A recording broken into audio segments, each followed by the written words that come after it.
Okay, what I have to say to you is going to be divided into three parts. The first part will concern Martha. The second part will concern Mary. And the third part will concern us. So, Martha, you must think of her as a good woman, genuinely good woman. One who perceives the needs that are around her. She serves. The word serve, you should know, comes from the Greek word diakonia, and that word can be translated in English deaconess. She's a deaconess. Here she is serving as Abraham did. You see how far back this tradition goes.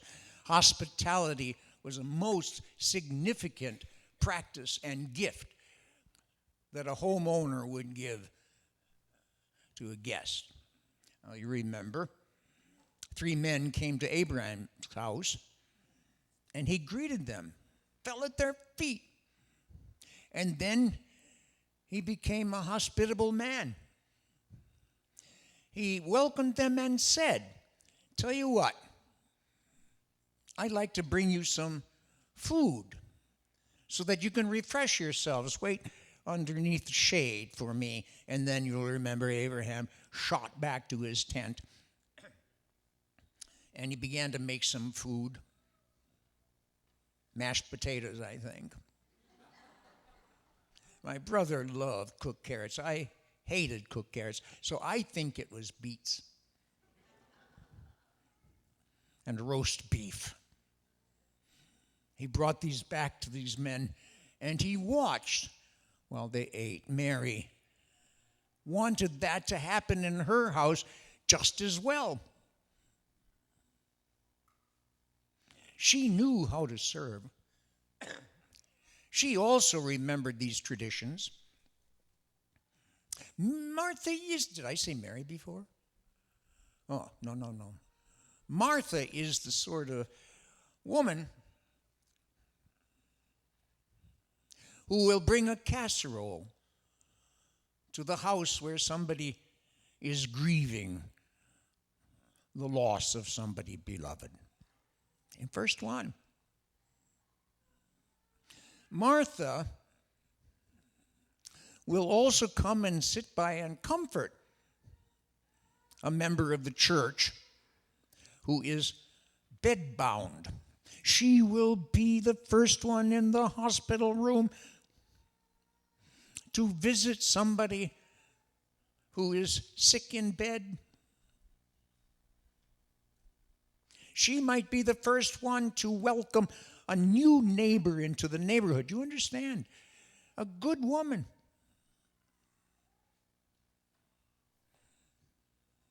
She might give up her time, her personal time, to serve other people. Maybe she accepts the job of driving other people's children to school. A good woman. And yet, when we were kids, my mother did a Martha-type job that was excellent. Spring cleaning. She would open up the windows in the front room and the door in the kitchen, and the sweet breezes of spring would blow through the house.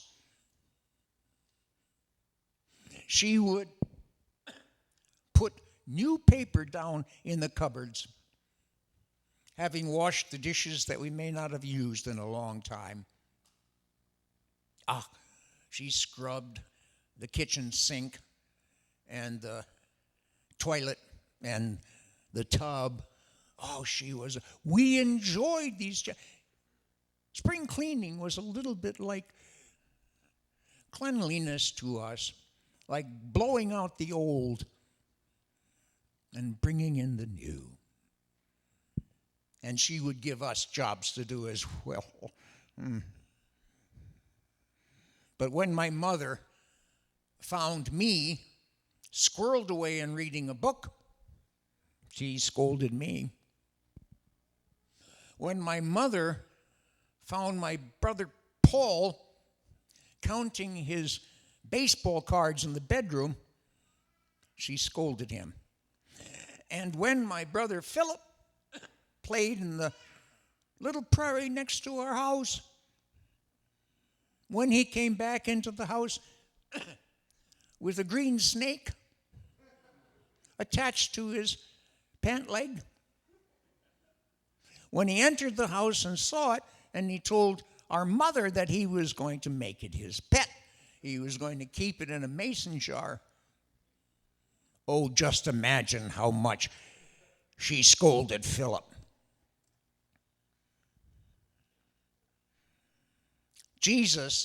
Martha wanted Jesus to scold her sister Mary. She's not doing anything, just sitting around while I am doing all this hospitable work for you, Jesus.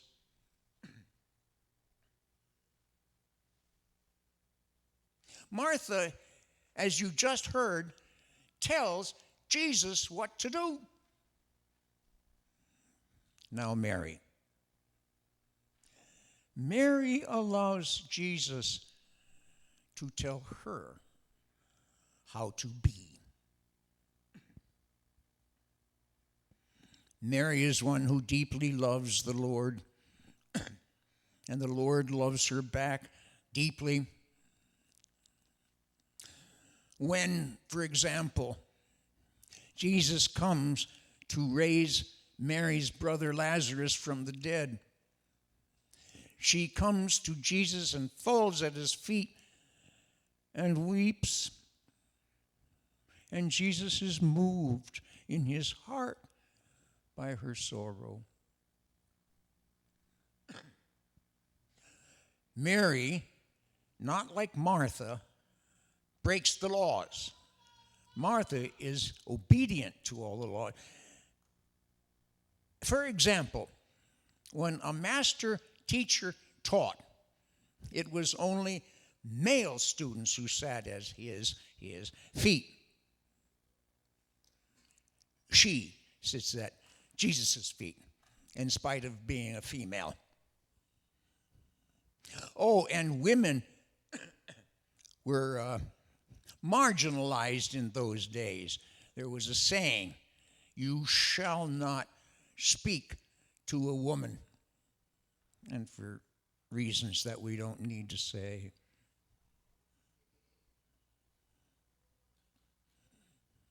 And she was not hospitable. She didn't do what her sister did. And you ought to know that one of the reasons why Martha was upset is that in those days, if you did not greet a guest hospitably, it brought shame on the house.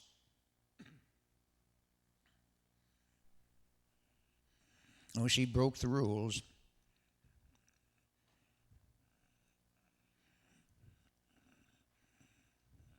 And yet, the Lord accepted these breakages. He didn't blame her. He taught her. He taught her his word, which would become the word of salvation. Mary has chosen the better part, and it will not be taken away from her. Mary is a part of those who keep the two great commandments. Last week you heard the story of the Good Samaritan, how he came upon a Jew who had been beaten and left in a ditch.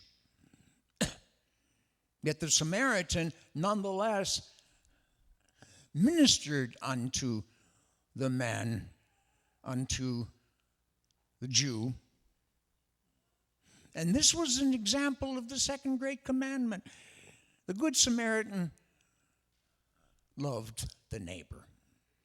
Thou shalt love your neighbor. Whereas Mary kept the first commandment, thou shalt love the Lord your God, and she did with all of her soul and her strength and her heart and her mind.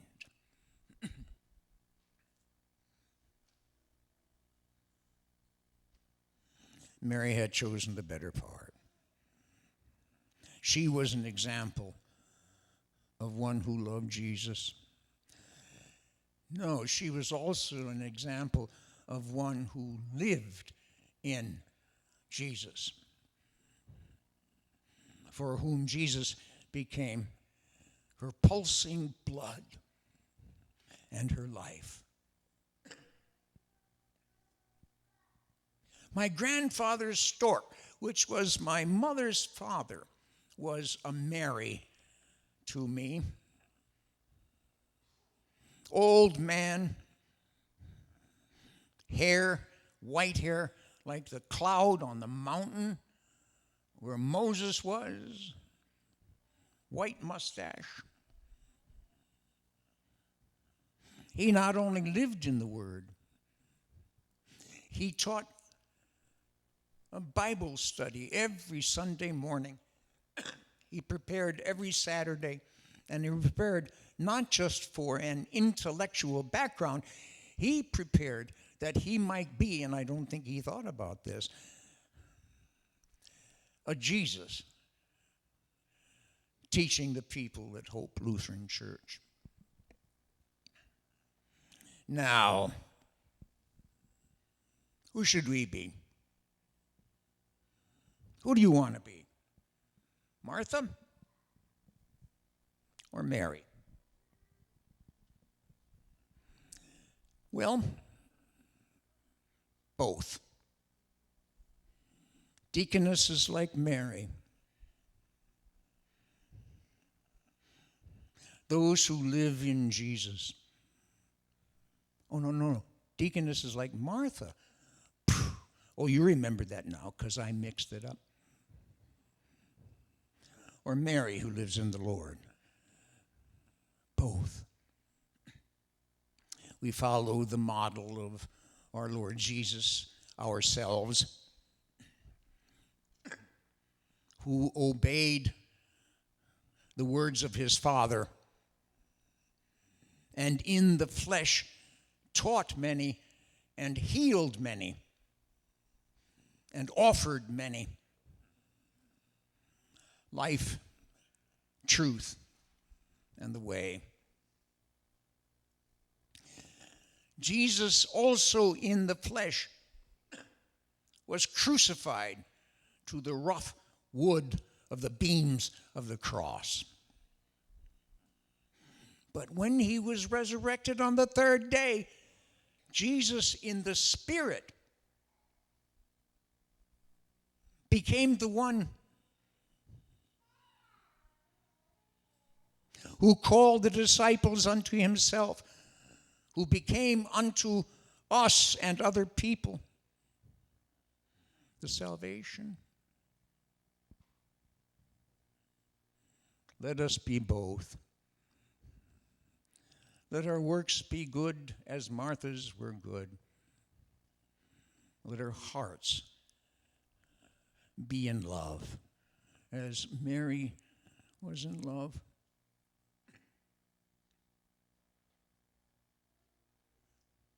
So some of you know that my wife's name is Fan, T-H, not Fran. It comes from Ruth Ann. Her farmer parents always swallowed the rue for Than, so she became Than. I really think in these last 13 years, our marriage has been better than almost any time before. She serves me in so many ways that I will not try to recount them here. I try to serve her too. Yeah, but I throw my dirty clothes on the floor. She does the finances. This is a very technical term, screw up.